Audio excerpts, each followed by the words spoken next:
Assalamualaikum warahmatullahi wabarakatuh.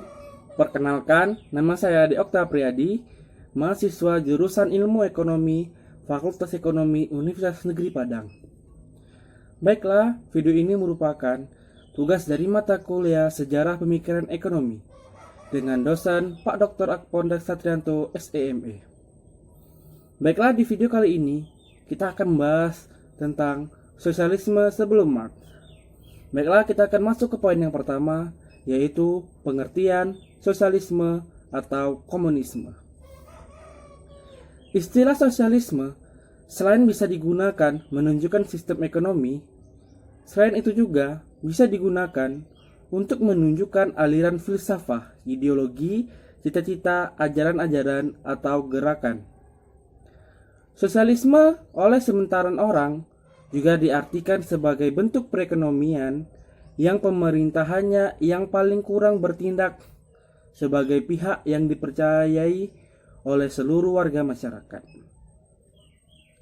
Pada awalnya, sosialisme dimaksudkan untuk menunjukkan sistem-sistem pemikiran dan pemanfaatan sumber-sumber produksi selain labor secara kolektif. Dengan definisi secara luas seperti ini, negara-negara seperti Uni Soviet dan Inggris yang dikuasai oleh partai buruh dapat dimasukkan ke dalam sistem sosialis. Dalam kehidupan sehari-hari, kata sosialis sering dipakai bergantian dengan istilah komunisme. Walaupun tujuan sosialis dan sosialisme sama, tetapi cara untuk mencapai tujuannya ini berbeda. Kata komunisme secara historis sering digunakan untuk menggambarkan sistem-sistem sosialis. Dalam masyarakat sosialis, yang menonjol adalah kebersamaan atau kolektivisme. Salah satu bentuk kolektivisme yang ekstrim adalah komunisme. Komunisme salah satu bentuk kolektivisme yang ekstrim. Komunisme dapat dikatakan sebagai sistem paling ekstrim di antara golongan kiri sosialis. Sebab untuk mencapai masyarakat komunis yang dicita-citakan diperoleh melalui revolusi. Karena dalam sistem komunis, negara penguasa mutlak perekonomian. Komunis juga sering disebut sistem ekonomi totaliter. Istilah lain yang sering digunakan adalah anarkisme. Aliran sosialis kaum Marx sering dimasukkan atau digolongkan di dalam sosialis, sedangkan sosialis yang dikembangkan Marx digolongkan atau dimasukkan ke dalam komunis. Cara lain memaksimalkan sosialis Marx adalah Marxisme. Jenis-jenis Marxisme juga bervariasi, dari Marxisme ortodoks, New Marxist, Human Marxist, aliran-aliran kiri baru atau New Left, sosialisme, independen, dan sebagainya. Walaupun kemudian pengertian tentang sosialisme semakin beragam dan bervariasi, dapat dikatakan bahwa pandangan dari tiap-tiap aliran didasarkan pada ajaran Marx dan Engels. Baiklah, kita akan masuk ke poin yang kedua, yaitu sosialis utopis. Plato sebenarnya dapat dianggap sebagai pendukung atau bahkan pendiri ajaran sosialisme untuk menjamin bahwa setiap pemimpin mencurahkan seluruh waktunya untuk masyarakat, negara menjamin segala kebutuhannya. Sistem pemerintahan yang diajarkan oleh Plato adalah bentuk totaliterasi, sepenuhnya dikendalikan dan dipimpin oleh sekelompok orang terpandai dan terpilih. Tokoh sosialis utopis yang paling terkenal adalah Sir Thomas More pada tahun 1478 sampai 1535. Bahkan, istilah sosialis utopis diberikan karena Marx pernah menulis tentang sebuah negara impian dalam sebuah tulisannya yang sangat terkenal, yaitu Utopia.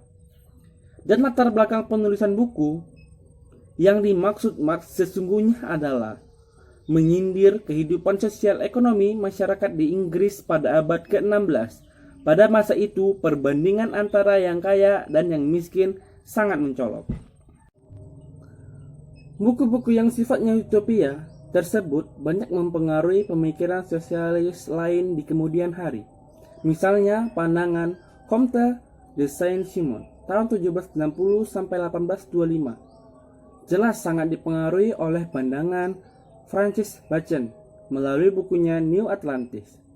Melalui karya-karya Saint-Simon, seorang bangsawan pra-evolusi Prancis dipandang sebagai salah seorang pemikir ulung sosialis.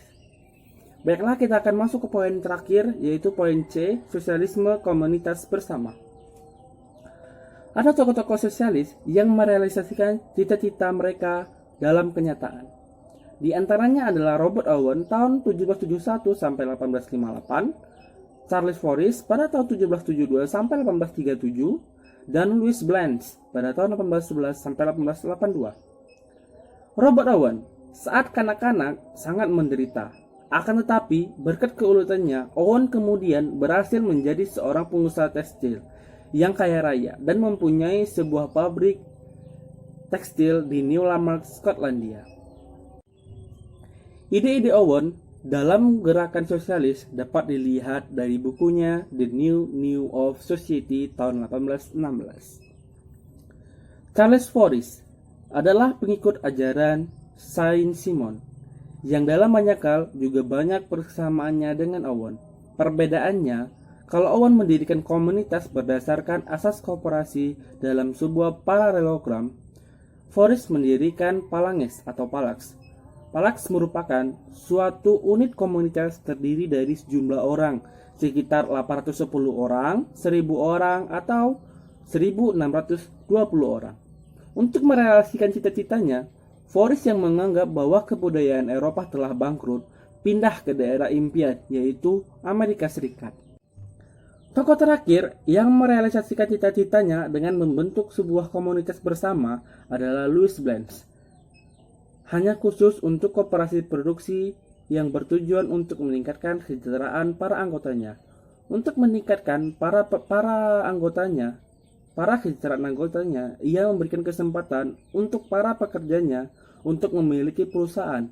Revolusi yang terjadi tahun 1848 memungkinkan didirikannya sebuah koperasi produksi sesuai dengan gagasan Blanche. Akan tetapi, koperasi tersebut pada kenyataannya tidak berhasil karena beberapa hal. Dapat dikatakan, ide-ide pemikir sosialis seperti telah disinggung di atas kebanyakan masih bersifat utopis, bersifat angan-angan, yang oleh Marx dinilai terlalu naif untuk diikuti.